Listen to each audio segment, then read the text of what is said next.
네, 오늘 함께 보실 하나님 말씀은 열왕기상 18장입니다. 열왕기상 18장 20절과 21절, 35절에서 39절 말씀을 함께 읽겠습니다. 제가 가진 성경으로 구약 성경 547페이지에 있습니다. 다 찾으신 줄 알고 한 절씩 교독하겠습니다. 아합이 이에 이스라엘의 모든 자손에게로 사람을 보내 선지자들을 갈멜산으로 모으니라. 엘리야가 모든 백성에게 가까이 나아가 이르되 너희가 어느 때까지 둘 사이에서 머뭇머뭇하려느냐. 여호와가 만일 하나님이면 그를 따르고 바알이 만일 하나님이면 그를 따를지니라 하니 백성이 말 한마디도 대답하지 아니하는지라. 35절입니다. 물이 제단에 두루 흐르고 도랑에도 물이 가득 찼더라. 저녁 소재 드릴 때에 이르러 선지자 엘리야가 나아가서 말하되 아브라함과 이삭과 이스라엘의 하나님 여호와여, 주께서 이스라엘 중에서 하나님이신 것과 내가 주의 종인 것과 내가 주의 말씀대로 이 모든 일을 행하는 것을 오늘 알게 하옵소서. 여호와여, 내게 응답하소서. 내게 응답하옵소서. 이 백성에게 주 여호와는 하나님이신 것과 주는 그들의 마음을 되돌이키심을 알게 하옵소서 하며 이 여호와의 불이 내려서 번제물과 나무와 돌과 흙을 태우고 또 또랑에 물을 핥은지라. 함께 읽겠습니다. 모든 백성이 보고 엎드려 말하되 여호와 그는 하나님이시로다. 여호와 그는 하나님이시로다 하니. 아멘. 본문 말씀 의지해서 머뭇거리는 우리에게 찾아오신 하나님이라는 제목으로 하나님 말씀을 함께 나누겠습니다. 우리는 살아가면서 수도 없는 선택의 순간을 마주합니다. 아주 작은 선택으로는 오늘 예배를 마치고 나면 점심에 무엇을 먹을까? 날이 더우니까 콩국수를 먹을까? 그래도 선선한 편이니까 칼국수를 먹을까? 조금 더 복잡하고 어려운 선택으로는 도대체 나의 자녀의 문제를 어디까지 개입을 해야 할까라는 고민들. 제가 사실 교구 오니까 해보지 않았던 고민들을 하게 됩니다. 저는 그 자녀들을 어떻게 혼낼까를 고민하던 사람인데 이 자녀들을 어떻게 개입해야 할까라는 고민, 그리고 우리 부모님들을 어떻게 모셔야 할까라는 고민들, 그리고 은퇴 이후의 삶은 어떻게 될까라는 여러 가지 선택의 문제가 있습니다. 이런 선택이 어려운 이유가 있습니다. 왜냐하면 어떤 하나를 선택하면 반드시 다른 하나를 포기해야 하기 때문입니다. 무언가를 선택한다는 것은 동시에 무언가를 포기하는 일이기도 합니다. 그래서 저는 오늘 제목을 고민했던 게 경제 용어를 좀 착용해서 선택의 기회비용이라고 할까 하다가 또 너무 그렇게 제가 배움이 깊지 않은데 오해하실까봐. 우리는 선택 앞에서 자주 머뭇거립니다. 그런데 우리는 무엇이 옳은지 몰라서 머뭇거리는 것은 아닙니다. 때로는 무엇이 옳은지 다 알면서도 왠지 내가 그것을 선택함으로 인해 입게 될 손해가 보이고 내가 감당해야 할 것이 부담으로 느껴지고 선택 이후에 돌아올 책임이 두렵기 때문에 때때로 머뭇거립니다. 제가 선택에 관한 이야기를 준비하면서 나에게 기억에 남는 선택이 뭐가 있었을까를 고민하다가 2021년도 저에게 기억에 남는 한 가지 선택을 함께 나누고자 합니다. 잘 모르시겠지만 저는 2021년도에 교회에 부임을 했습니다. 코로나 때였기 때문에 저는 교회에 부임했지만 제 정체성을 저도 혼란스러웠던 그 시기를 지났는데 교회를 와도 성도를 만날 수 없는 그때 저에게 맡겨진 첫 번째 미션이 있었으니 특별 새벽 기도회 찬양팀이었습니다. 비록 성도들을 보지 못했지만 온라인으로 저를 지켜볼 성도들을 생각하며 그 자리를 최선을 다해야겠다라고 생각했습니다. 근데 그 당시 제가 이제 신혼집이 평택이었습니다. 경기도 평택에서 강남까지 이제 출퇴근을 매일 아침마다 했는데 순조로웠습니다. 둘째 날까지 피곤하긴 했지만 하나님께서 저에게 역할을 주셨기 때문에 제발 펑크만 내지 말아야지 기도하면서 둘째 날이 지나고 그날 저녁에 아주 특별한 일이 있었습니다. 뭐였냐면 저녁 9시경 밖에서 이제 눈이 내리기 시작했습니다. 근데 그 눈 내리는 게 그냥 와 예쁘다 이런 수준이 아니라 야 이거 무슨 일 나는 거 아니야? 라는 정도의 눈이 내릴 때였습니다. 당시 저희 어머니께서 저희 큰아이가 태어났을 무렵이라 아이를 보러 평택 저희 집에 오셨는데 밖에 날씨를 보시더니 저에게 이렇게 말씀하십니다. 야, 성찬아, 너 지금 가라. 9시예요. 저녁 9시에. 예, 너 지금 가. 어딜요? 교회 가. 너 지금 안 가면 너 괜히 내일 날씨 때문에 못 가면 부임한 지 얼마 안 됐는데 찍힐까 봐 걱정되니까 너 빨리 가라. 저는 그 저녁 9시에 주섬주섬 옷을 입고 준비가 채 되지 않았지만 일단 나왔습니다. 나가라니까 나가야죠. 네. 그렇게 출발했습니다. 길이 굉장히 어두웠고 미끄러웠습니다. 기억에 남는 건 아무것도 없었지만 뭔가 고속도로가 아주 꽉 막혀 있었고 눈이 정말 많이 왔기 때문에 차들이 엉금엉금 기어갔습니다. 우여곡절 끝에 교회에 도착했습니다. 교회에 도착한 시간은 다음날 새벽 3시. 약 6시간을 제가 6시간 반을 운전하고 교회에 왔습니다. 오면서 무슨 생각을 했겠습니까? 하나님, 저에게 이런 선택의 기회를 주셔서 감사합니다. 제가 이런 고백을 했을까요?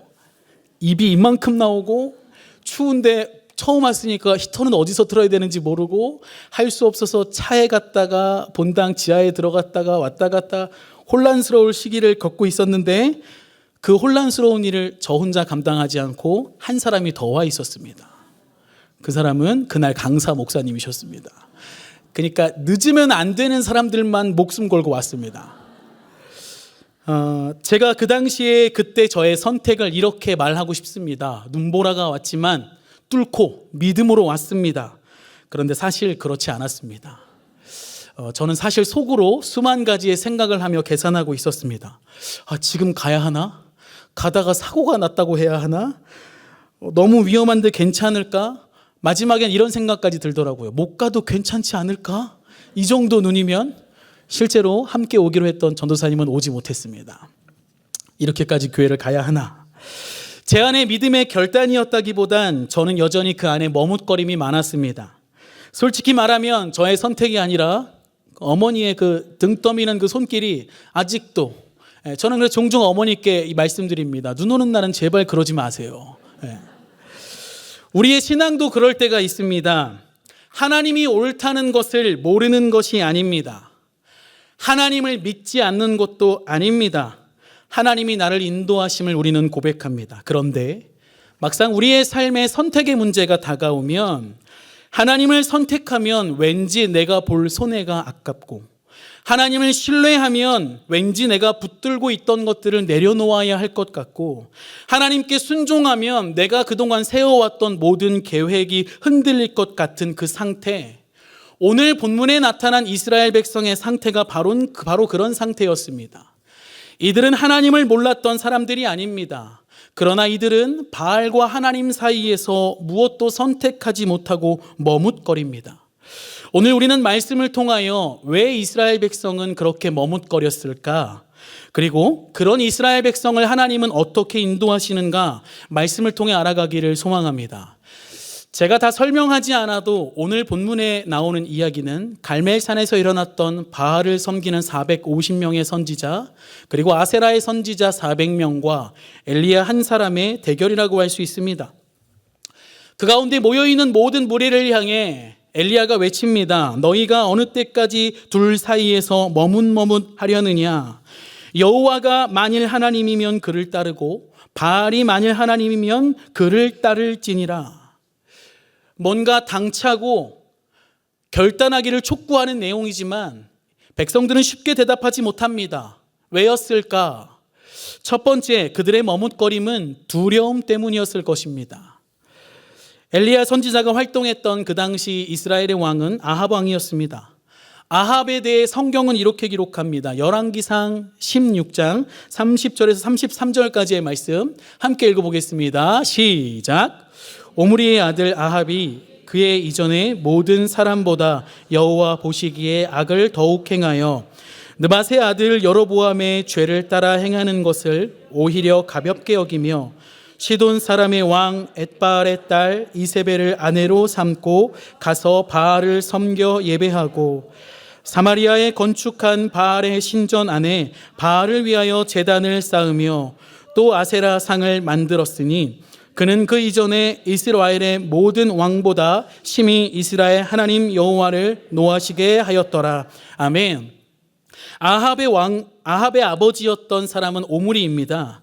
이 오므리는 여호와 보시기에 악을 행하였다라고 평가받는 사람입니다.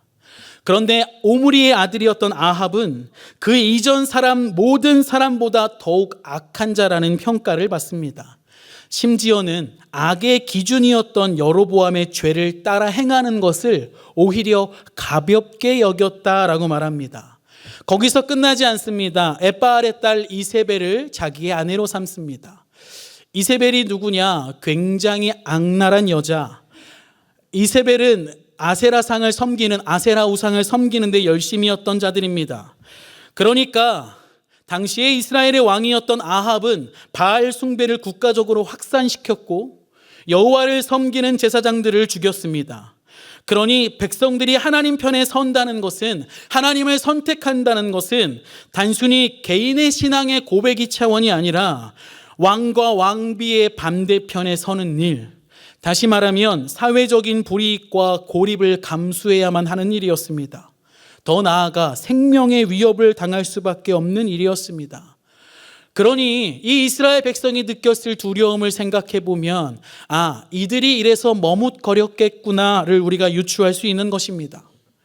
백성이 만일 그 사이에서 어떤 한 편을 정확하게 선택한다면 그 순간 자신이 어디에 서 있는가가 드러나기 때문입니다.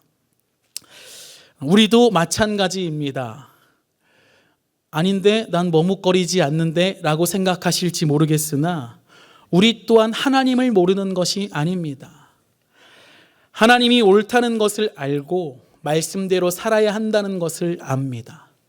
그러나 정말 우리가 선택의 문제 앞에 서게 되면 우리는 두려움을 느낍니다. 내가 하나님을 선택함으로 보게 될 손해, 내가 하나님을 선택함으로 사람들에게 불편한 사람이 되는 것, 그래서 지금까지 붙들고 있었던 잘 유지해왔던 관계와 자리가 흔들릴 것 같은 두려움이 우리에게 있다는 것입니다. 제가 고등부 아이들을 매년 바라보며 이 아이들에게 수련회를 가자고 설득하지만 이 아이들이 수련회에 가지 못하는 여러 이유 중 가장 큰 이유는 뭐냐면 바로 이 두려움입니다. 그 두려움이 다른 것이 아닙니다. 왠지 내가 수련회에 참석하면 다른 친구들보다 뒤처질 것 같은 두려움. 심지어는 내가 수련회를 참석하면 후배들이, 동생들이 아니 저 오빠는 공부 안 하나 봐, 이런 시선의 두려움까지 아이들이 고민하고 있는 것입니다. 그래서 우리는 하나님을 부인하지는 않지만 분명히 고백하지도 못하는 모습을 보입니다. 신앙을 버리진 않습니다만 신앙으로 살겠다고 말하기도 주저합니다. 마치 오늘 갈멜산에 있는 이스라엘 백성과 같은 모습, 바로 우리에게 나타나고 있는 첫 번째 머뭇거림이라는 것입니다. 두 번째, 이스라엘 백성이 머뭇거렸던 두 번째 이유는 눈에 보이는 안전함 때문입니다. 바알과 아세라는 풍요와 다산을 상징하는 신들이었습니다. 이스라엘 백성들에게 바알 숭배는 단순히 종교적인 문제가 아니었습니다. 그것은 그들이 먹고 사는 문제와 연결된 삶의 양식의 일부였습니다. 그러니까 지금 엘리야로 인하여 가뭄이 구약 성경에는 3년이라고 기록되어 있고 신약 성경 야고보서에는 3년 6개월이라고 기록되어 있는데, 어쨌든 그 시간 동안 비가 내리지 않았기 때문에 비가 와야 농사를 짓고 농사를 지어야 먹고 살 수 있다라는 그들의 마음, 그래서 풍요가 있어야 가정이 유지되고 삶이 안전해져야 한다는 어떤 눈앞에 보이는 작은 희망들. 그러나 우리는 잘 알고 있습니다. 비가 내리지 않는 그 모든 기간 동안 바알의 선지자들이 했던 것은 아무것도 없습니다. 그런데도 이스라엘 백성은 그들 앞에서 머뭇거립니다. 왜일까요? 바알과 아세라를 섬기는 수많은 이들이 눈앞에 보였기 때문입니다. 생각해 보십시오. 내가 어느 장소를 찾아가야 하는데 이 길이 맞을까 저 길이 맞을까 고민하는 그때 저기에 예를 들어 850명의 사람이 모여 있다고 생각해 보십시오. 과연 내가 모두가 예라고 할 때 아니라고 할 수 있습니다라고 그 홀로 가는 그 길을 선택할 수 있었을까요? 제단이 보이고 제사가 보이고 수많은 선지자가 보이고 권세자가 보였기 때문입니다. 보이지 않는 하나님을 섬긴다는 것은 보이는 바알을 섬기는 이들 앞에서 왠지 초라해지는 것만 같은 것. 눈에 보이는 것에 우리는 안정감을 느낍니다. 하나님을 믿는 것은 보이지 않는 약속을 붙드는 것이기 때문에 왠지 내가 보이지 않는 것을 선택하는 것이 또 다른 사람들로 하여금 미련해 보이는 것은 아닐까라는 그 생각들. 나도 저 사람들처럼, 저 무리들이 모여있는 것처럼 나도 안전하고 싶어 한다라는 그 갈망입니다. 제가 2017년도에 오키나와 선교를 한번 간 적이 있습니다. 별로 가고 싶지 않았으나 누가 저에게 후원을 해주셔서 억지로 등 떠밀려 간 적이 있었습니다. 가서 보았던 광경이 굉장히 충격적이었습니다. 선교사님들이 그 선교지에서 사역을 할 때 가장 많은 어려움이 무엇이냐라고 물었더니 이 일본 땅에는 신이 너무 많습니다. 그래서 신을 아마 그들이 카미사마라고 이야기하는 것 같은데, 카미사마라고 이야기하면 이 사람들이 잘 이해를 못합니다. 왜냐하면 그들은 고양이도 카미사마고, 집에 있는 도자기도 카미사마, 심지어는 여러 가지 핸드폰도 카미사마, 여러 가지를 신으로 섬기는 사람들이 너무 많다고 합니다. 그래서 선교사님들이 쓰는 단어가 뭐냐면 예수사마라는 이야기를 쓴다고 제가 들었습니다. 어쨌든 그 선교지 일정을 방문하고 그 모든 스케줄을 소화하는 과정에 어떤 시간이 있었냐면 교회를 다니는 한 집사님이 운영하는 유치원에 가는 시간이 있었습니다. 그래서 선교팀이 그 유치원을 방문하고 비록 그 아이들이 예수님을 모르지만 그곳에서 함께 찬양을 하고 아이들을 축복 기도하는 시간들이 있었습니다. 그런데 그 집사님이 운영하는 유치원에 도착하자마자 원장님께서 뭐라고 말씀을 하시는 거예요. 당연히 못 알아들었습니다. 아하하 하이 이러고 있었는데 이상하게 우리 선교팀이 어느 장소로 꼭 지나갈 수 있도록 안내를 하는 겁니다. 그러니까 무슨 말인고 하니 우리 유치원을 들어올 때 들어오는 입구에 있는 그 매트를 밟는 것이 축복의 의미가 있다는 겁니다. 제가 거기서 약간 혼란스러웠습니다. 우리는 지금 예수님을 믿는 원장님이 운영하는 유치원에 왔는데 이 눈에 보이는 발판을 밟는 것이 이 유치원의 축복을 가져다 준다고 생각하는 이 사고방식은 선교지에서는 가능한 것인가? 제가 말씀드리고 싶은 것은 당장 손에 잡히는 것, 당장 눈앞에 보이는 것은 우리에게 평안함을 가져다 줄 때가 있다는 것입니다. 생각해보면 그렇습니다. 우리도 다르지 않습니다. 제가 그 당시에 좀 이상하다라고 여겼지만 우리 또한 하나님보다는 눈에 보이는 돈을 더 의지할 때가 있는 것은 아닙니까? 또한 하나님보다는 사람의 인정이 우리에게 더 큰 만족을 가져다 줄 때도 있지 않습니까? 또는 하나님보다 내 경험, 내 계획, 내 생각이 더 든든해 보일 때가 있는 것입니다. 그래서 우리는 하나님을 버리지는 않지만 하나님만 붙들지는 못합니다. 하나님을 붙들기도 하고 다른 것도 붙들기도 합니다. 하나님을 향한 예배를 드리면서 그 동시에 세상을 향한 안전함도 놓지 못하는 것입니다. 정리하면 이스라엘 백성의 문제는 하나님을 몰랐다는 데 있지 않습니다. 문제는 눈에 보이는 안전함을 더 현실적으로 느꼈다는 데 있습니다. 그래서 오늘 본문에 기록된 언제까지 머뭇머뭇하려느냐라는 이 히브리어는 세번역 성경으로 번역하면 언제까지 너희가 양쪽에 다리를 걸치고 있을 것이냐라는 물음입니다. 이것이 이스라엘 백성의 연약함이고 오늘 우리의 연약함입니다. 하나님을 믿는다고 말하면서도 눈에 보이는 안전함 앞에서 흔들리는 우리에게, 그 당시 이스라엘 백성에게 엘리야가 이렇게 외칩니다. 열왕기상 18장 23절에서 24절입니다. 함께 읽겠습니다. 그런즉 송아지 둘을 우리에게로 가져오게 하고 그들은 송아지 한 마리를 택하여 각을 떠서 나무 위에 놓고 불은 붙이지 말며 나도 송아지 한 마리를 잡아 나무 위에 놓고 불은 붙이지 않고 너희는 너희 신의 이름을 부르라. 나는 여호와의 이름을 부르리니 이에 불로 응답하는 신 그가 하나님이니라. 백성이 다 대답하되 그 말이 옳도다 하니라. 아멘. 이제 정말 바알을 섬기는 선지자들과 엘리야 간의 대결이 펼쳐집니다. 누가 먼저 불을 내리는가의 싸움입니다. 바알의 선지자들은 이른 아침부터 낮까지 바알의 이름을 열심히 부릅니다. 이름만을 부르지 않습니다. 제단 주위에서 뛰놀고 큰 소리로 외칩니다. 더 나아가 자기의 몸에 생채기를 내며 피를 뿌리는 제사를 통해 바알의 신을 간절히 구합니다. 눈에 보이는 열심은 가득했으나 바알이 아무 응답도 하지 않았습니다. 바알의 무능력함과 눈에 보이는 종교적 열심의 허무함을 잘 드러내주는 대목입니다. 저녁까지 기다렸던 엘리야가 백성 앞으로 나아가서 무너진 여호와의 제단을 다시 쌓습니다. 그리고 그 위에 제물을 올려놓고 한 가지 이해할 수 없는 행동을 합니다. 바로 물이 가득 찬 4개의 항아리를 가져오라 말하고 제단 위에 그 물을 붓습니다. 한 번이 아니라 3번 붓습니다. 물이 제단에 흐르기 시작하였고 도랑에도 물이 가득 찹니다. 우리는 이 엘리야의 이 행동을 이해할 수가 없습니다. 왜냐? 첫 번째, 3년 6개월 동안 비가 내리지 않았으면 물이 얼마나 귀했겠습니까? 사람들이 먹을 것이 없어서 고민하고 있던 그때에 물을 그렇게 버렸다니요. 아니, 그리고 불을 내리려면 말라야 불이 잘 붙을 텐데 도랑에 물을 채웠으니 이제 어찌하려고 그러는지 알지 못하는, 이해할 수 없는 행동. 그때 엘리야는 이렇게 기도합니다. 열왕기상 18장 36절에서 38절 함께 읽겠습니다.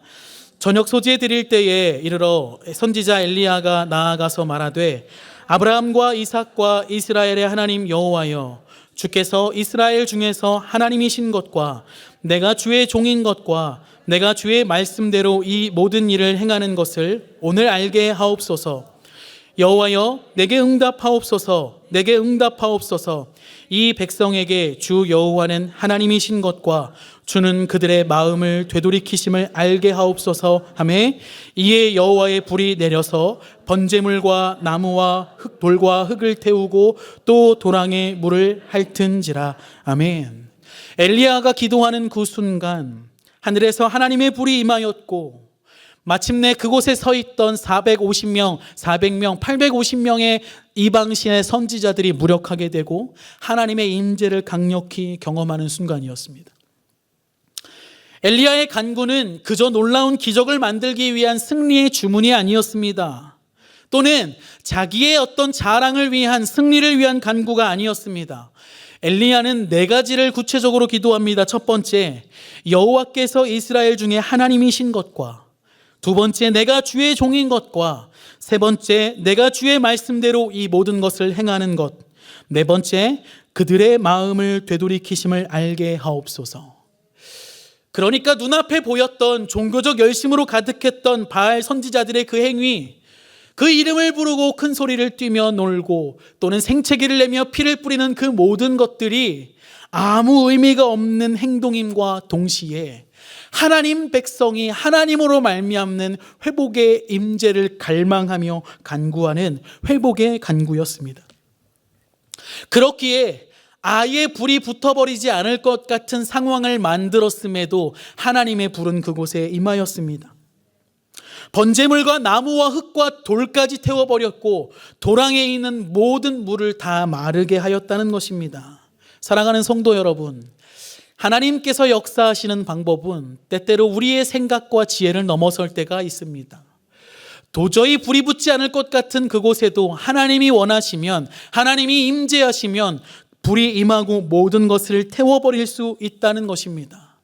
그렇게 하나님의 뜨거운 임재와 경험을 했던 이스라엘 백성의 고백이 바뀌기 시작합니다. 39절에는 이렇게 결론을 맺습니다. 함께 읽겠습니다.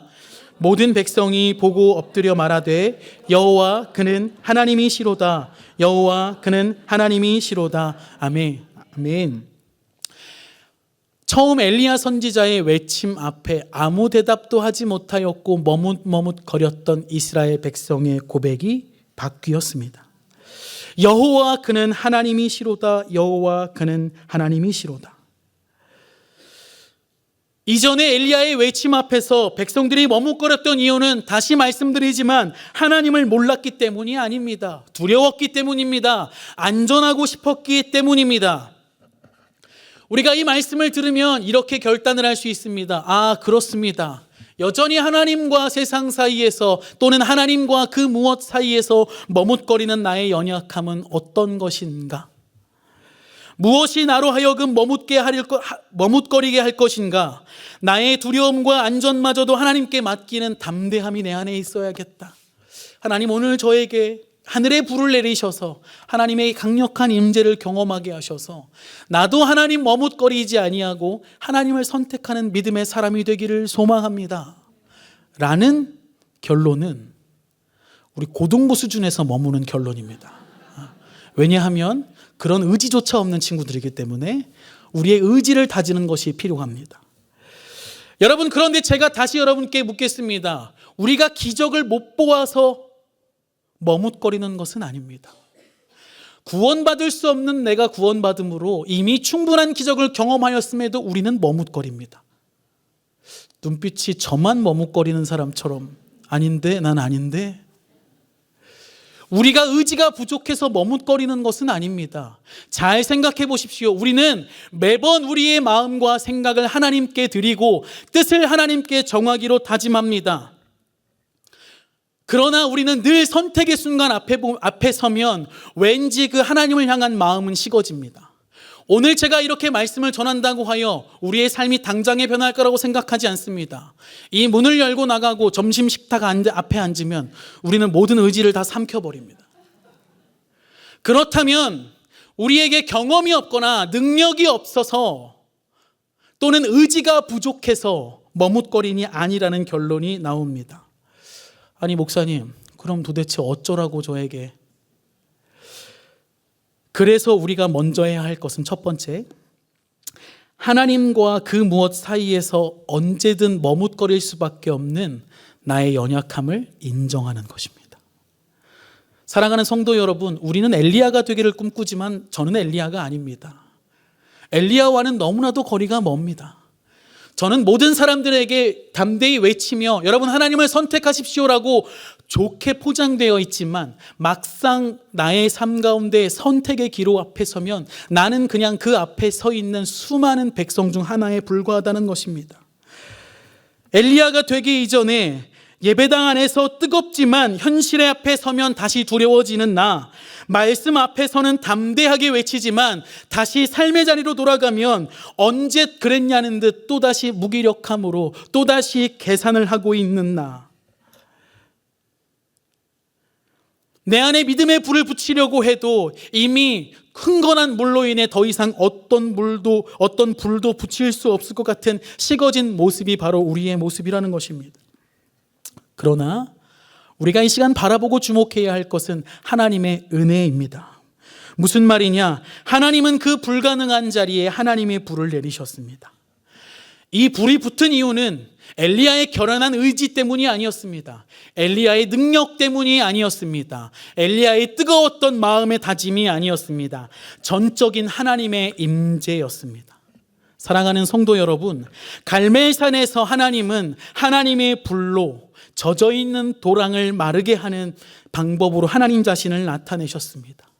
그리고 도저히 불가능해 보였던 이스라엘 백성이 하나님 앞으로 다시 돌아온 것처럼 오늘 우리에게 하나님은 마침내 더 놀라운 방식으로 자기 자신을 나타내십니다.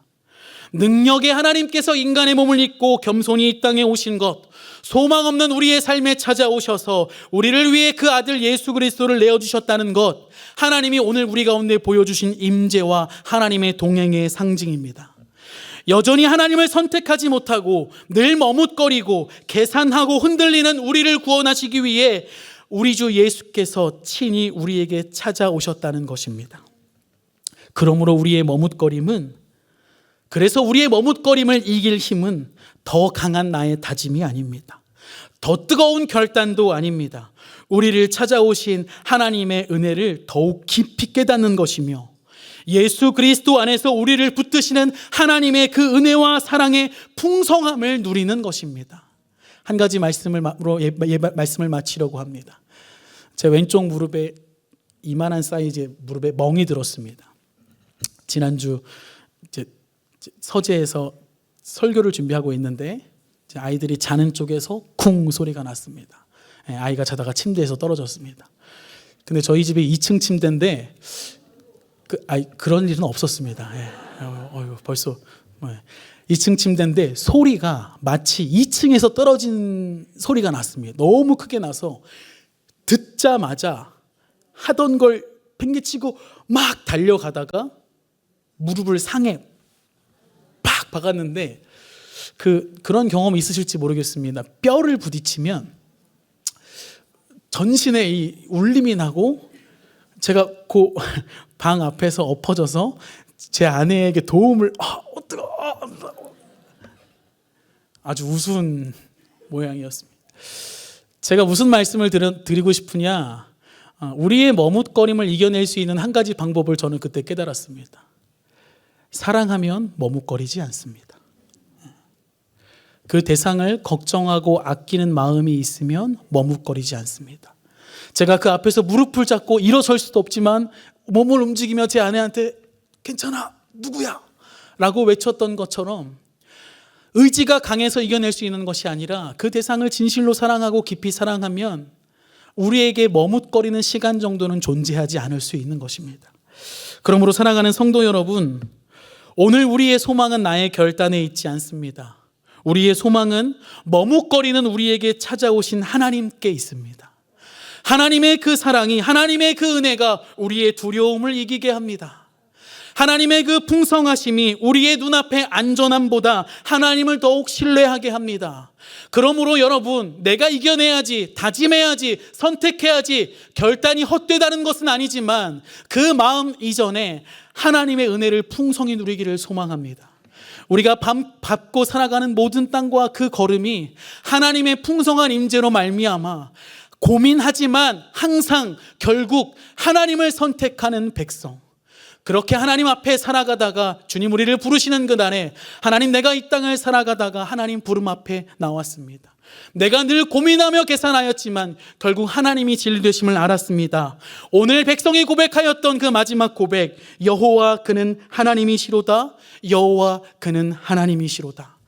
이 믿음의 고백이 나의 입술의 고백이 되고 우리의 가정의 고백이 되어 부르신 삶의 자리에 주의 교회를 세워가는 우리 귀한 남솔 은혜교회 성도들 되시기를 주 예수 그리스도 이름으로 축원합니다.